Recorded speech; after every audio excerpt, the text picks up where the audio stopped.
स्वागत है। दोस्तों, आप अपनी लाइफ में कुछ नया सीखना चाहते हैं तो चैनल को सब्सक्राइब जरूर करिएगा।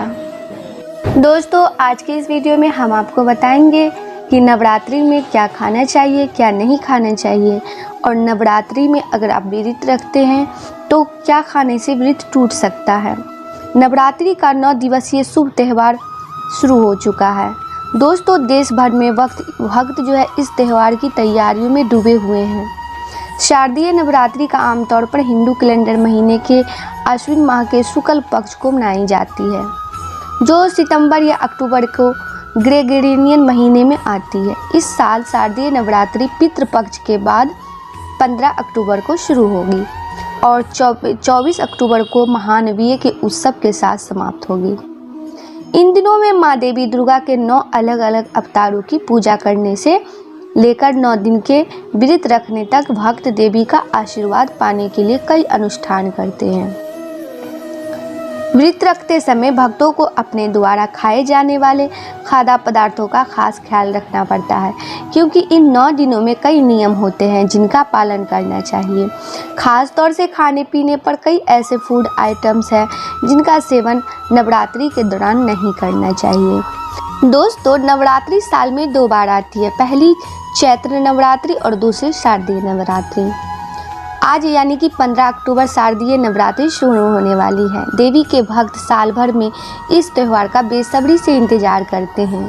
माता रानी को प्रसन्न करने के लिए लोग विधि विधान से पूजा अर्चना करते हैं और पूरे 9 दिन उपवास रखते हैं। इस दौरान हम आपको कुछ ऐसे टिप्स देने जा रहे हैं जिसे अपनाकर आप नवरात्रि का त्यौहार हेल्दी तरीके से मना सकते हैं। कुछ लोग व्रत के दौरान कंफ्यूज रहते हैं कि क्या खाएं और क्या नहीं।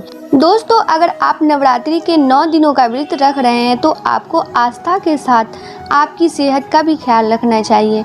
आमतौर पर सभी इस बात को जानते हैं कि नवरात्रि में क्या खाना चाहिए, लेकिन अक्सर लोग इस बात को नहीं जान पाते हैं कि क्या नहीं खाना चाहिए। ऐसी कौन सी चीज़ें हैं जो नवरात्रि में नहीं करना चाहिए। दोस्तों, चलिए आज हम आपको बताते हैं। सबसे पहले है कि नवरात्रि में अगर आप व्रत कर रहे हैं तो गेहूं के आटे से बनी रोटी या इससे बनी कोई भी चीज़ नहीं खानी चाहिए। आप चाहें तो गेहूं की जगह कट्टू के आटे की रोटी खा सकते हैं। कुछ लोग व्रत में सेंधा नमक डालकर चावल का सेवन भी कर लेते हैं, जबकि आपको पता होना चाहिए कि चावल अनाज है और नवरात्रि में चावल का सेवन नहीं करना चाहिए। आपको बता दें कि नवरात्रि व्रत में कुछ लोग ओट्स भी खा लेते हैं, लेकिन व्रत में आपको ओट्स नहीं खानी चाहिए। ओट्स को किसी भी व्रत के दौरान नहीं खाया जा सकता है। व्रत में ब्राउन ब्रेड या फिर वाइट ब्रेड दोनों ही तरह के ब्रेड नहीं खानी चाहिए। आप अगर नवरात्रि व्रत कर रहे हैं तो ब्रेड से दूरी बना लेनी चाहिए। व्रत में पकौड़े या चीला भी नवरात्रि व्रत में नहीं खानी चाहिए। अगर आप चीला या पकौड़े खाना चाहते हैं तो कट्टू के आटे की डिश खा सकते हैं और इन चीज़ों का भी ध्यान रखना चाहिए। 9 दिनों तक नाखून नहीं काटने चाहिए। व्रत में अगर अखंड ज्योति जला रहे हैं तो घर को खाली छोड़कर नहीं जाना चाहिए। नवरात्रि के 9 दिन में खाने में प्याज, लहसुन और नॉनवेज से दूरी बना लेनी चाहिए। नवरात्र में बिना धुले कपड़े नहीं पहनने चाहिए। व्रत रखने वालों को 9 दिन तक नींबू नहीं काटना चाहिए। वहीं विष्णु पुराण की अगर बात करें तो व्रत के समय दिन में सोना नहीं चाहिए। रात में आप भोजन में आलू की जगह लौकी की सब्जी का सेवन करें। इससे आपके दूसरे दिन तक एनर्जी महसूस कर पाएंगे। इसे बनाने के लिए एक कढ़ाई में घी डालें, 1 चम्मच जीरा, 1 टमाटर और लौकी स्वाद अनुसार सेंधा नमक डालें। इसे अच्छे से पकाएं और फिर इसका सेवन करें। दोस्तों, कट्टू के आटे में magnesium, vitamin B, iron, folate, calcium, zinc, manganese, copper और फास्फोरस भरपूर मात्रा में होता है। दोस्तों, कोलेस्ट्रॉल के साथ ही ब्लड प्रेशर को भी कम करने में मदद करता है। इस आटे से बनी रोटी व्रत में खाने से आपको अच्छा आहार तो मिलेगा ही, साथ ही ताकत भी मिलेगी। सिंघाड़े से बनी रोटी हलवा का सेवन बहुत फायदेमंद होता है। 100 ग्राम सिंघाड़े में केवल 97 कैलोरी होती है और फैट भी काफ़ी कम होता है। इसके अलावा यह फाइबर, पोटेशियम, मैग्नीज और कई अन्य पोषक तत्वों से भी भरपूर होता है, जो कि आपको शरीर के लिए बेहद फ़ायदेमंद होते हैं। इसलिए व्रत में इसका सेवन करने से आप एनर्जी से भरपूर रहते हैं। सामा की खिचड़ी सेहत के लिए बहुत लाभदायक होती है और यदि आप इसका सेवन व्रत में करते हैं तो इससे भरपूर एनर्जी तो मिलेगी ही, साथ ही इसके सेवन से भूख भी नहीं लगेगी। सामा को कई तरह से उपयोग किया जा सकता है। इसकी आप इडली, डोसा, उपमा भी बना सकते हैं।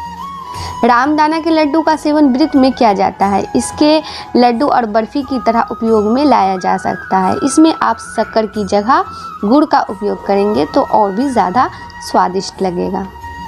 दोस्तों, साबूदाना का सेवन ना करें, आलू का सेवन बिल्कुल भी ना करें, पनीर और फुल क्रीम दूध से बचें, इससे आपको सुस्ती आ सकती है। दोस्तों, नवरात्रि के 9 दिन हिंदू धर्म में बेहद पावन होते हैं। इन 9 दिनों में लोग माँ दुर्गा की आराधना के साथ ही व्रत उपवास भी करते हैं। वहीं जो लोग व्रत पूरे 9 दिन नहीं कर पाते हैं वो भी सात्विक भोजन और सात्विक दिनचर्या का पालन करते हैं। वहीं कुछ लोग इन दिनों में बॉडी को डिटॉक्स करते हैं। अगर आप व्रत रखते हैं तो कुछ खान पान की चीज़ों का इन 9 दिनों में खास तौर पर परहेज करना चाहिए। तो चलिए जाने कौन सी है वो चीज़ें जिन्हें नवरात्रि के दिनों में नहीं खानी चाहिए। सबसे पहले है कि नवरात्रि के 9 दिनों में हो सके तो अनाज से दूरी बनाकर रखनी चाहिए। इनमें गेहूँ, चावल, सूजी, मक्के का आटा, रागी, बाजरे का आटा शामिल है। व्रत में तो इन सभी चीज़ों का सेवन सख्त वर्जित है। ऐसे में इन 9 दिनों में अनाज का सेवन नहीं करना चाहिए। दोस्तों, भारतीय तीखा चटपटा भोजन पसंद करते हैं। वहीं इनके भोजन में नमक की मात्रा भी ज़्यादा होती है। नमक के रूप में समुद्री नमक का इस्तेमाल किया जा सकता है, जिसे सफ़ेद नमक भी कहते हैं। लेकिन इन 9 दिनों में सफ़ेद नमक की जगह पर सेंधा नमक का इस्तेमाल करना चाहिए। व्रत में सेंधा नमक खाना ही स्वीकार है। वहीं इस नमक में सोडियम की मात्रा भी काफ़ी कम होती है, तो हाई ब्लड प्रेशर वालों के लिए काफ़ी फायदेमंद होता है। इसलिए नवरात्रि के 9 दिनों में उपवास के दौरान सेंधा नमक का ही सेवन करें। दोस्तों, नवरात्रि में कुछ सब्जियां तो खाई जा सकती है, लेकिन कुछ सब्जियां वर्जित है, जैसे कि लहसुन और प्याज को नवरात्रि के 9 दिनों में पूरी तरह से वर्जित किया गया है। वहीं लोग लौकी, पालक, आलू, टमाटर जैसी सब्जियों का सेवन कर सकते हैं। टमाटर को लोग इसलिए भोजन में शामिल कर लेते हैं क्योंकि इसे फल माना जाता है। नवरात्रि के व्रत में कुछ मसालों से भी परहेज किया जाता है, जिसमें हल्दी और गरम मसाला शामिल है। वहीं जीरा के पाउडर भी नवरात्रि के दिनों में खाने से परहेज करना चाहिए। दोस्तों, नवरात्रि के दौरान शराब, नॉनवेज और अंडे का सेवन करना पूरी तरह से वर्जित है। इसका सेवन पाप माना जाता है। वैसे इन सारी चीज़ों से दूरी बनाकर 9 दिनों में शरीर के पदार्थों को कम किया जा सकता है। आज के लिए बस इतना ही। दोस्तों, आपको ये वीडियो पसंद आया है तो लाइक करिएगा, दोस्तों को शेयर ज़रूर करिएगा, चैनल को सब्सक्राइब करके बेल आइकन को ज़रूर दबाइएगा ताकि आने वाला वीडियो आपको सबसे पहले मिले। दोस्तों, मिलते हैं अगले वीडियो में। तब तक के लिए goodbye and thanks for watching my video.